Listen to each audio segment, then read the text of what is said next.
Salam müəllimlər, hər vaxtınız xeyir olsun. Voleybol oyununda servis başlama qaydası. Servis vaxtı xətti tapdalamaq olmaz, ayaq xəttin arxasında olmalıdır və servis başlama iki cürdür. Yerindən başlama və tullanaraq başlama. Və arxadan azad zona 6,5 metrdir. Əgər svistok verilməyibsə, svisstokdan əvvəl servis başlanırsa, hakim oyunu saxlayır və servis təkrarlanır. Yox, svistok çalındısa, məsələn, svistok çalındısa, 8 saniyə vaxt gedir və 8 saniyədə başlamasa, top rəqibə keçir və servis atışı da rəqibə keçir.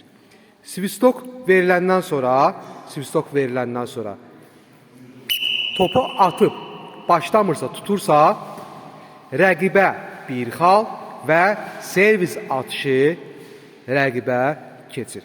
Və servizdən gedən topa rəqib komandanın oyunçuları blok qura bilməz.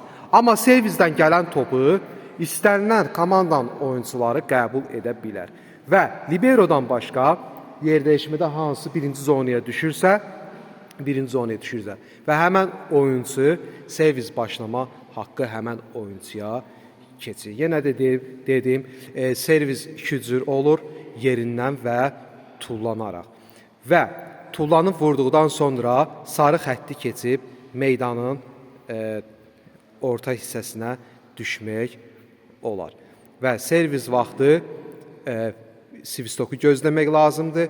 Svistok çalındıqdan sonra servis başlaya bilərsən.